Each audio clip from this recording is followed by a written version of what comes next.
We're highlighting an organization saving lives here in East Tennessee, quite literally. For over 20 years, A Secret Safe Place for Newborns of Tennessee has worked to eliminate the unsafe abandonment of newborns. And they have a really fun event coming up in exactly 1 week now. And here to talk all about it is Taylor Sanzo. Thanks for being here. Yeah, of course. We appreciate it.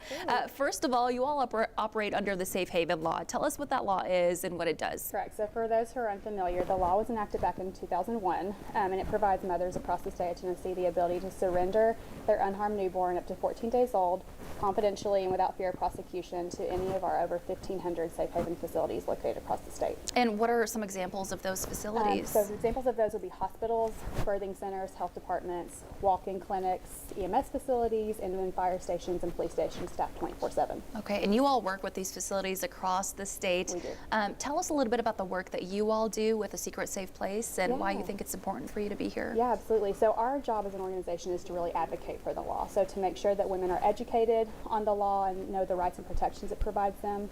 And then we also are responsible for training and equipping all of these safe haven facilities on how to compliantly perform a safe haven surrender under the law. That's wonderful. And of course, you're a nonprofit organization and you operate, the way you're able to be funded is by donations. You've got a really fun event coming up next Friday. Tell us about that. Yeah, so this is going to be our 4th annual Swings That Saves tournament. It's a golf tournament. We are so excited to host returning players and new players for this event. It's always so much fun.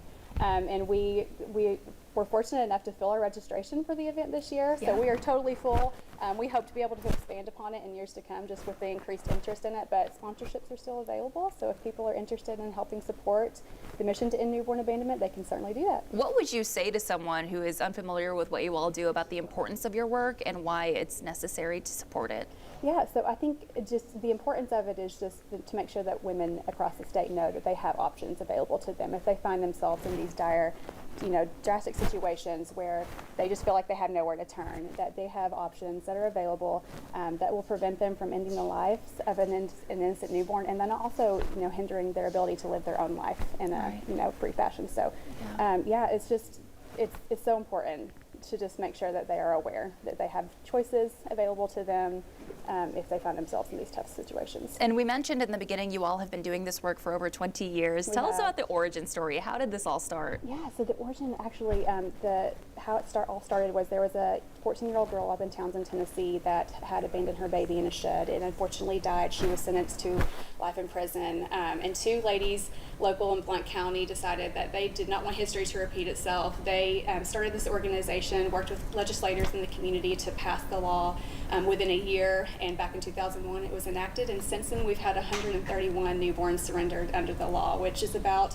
a newborn every other month for the last 20 years. Wow, and I think we put up a graphic here earlier as well. It was about 5,000 surrenders since 1999 across the country, which is just, wow.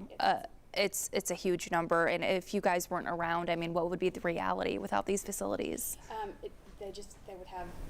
We would still be experiencing the abandonments, the unsafe abandonments, and potential death of these babies, which is just terrible and sad. And so we are so glad that it's in place in Tennessee and just nationwide. Obviously, other states have differing laws of similar natures, and it provides the ability for these women to take advantage of this option. Absolutely. So again, Swings That Save coming up Friday, April 26th.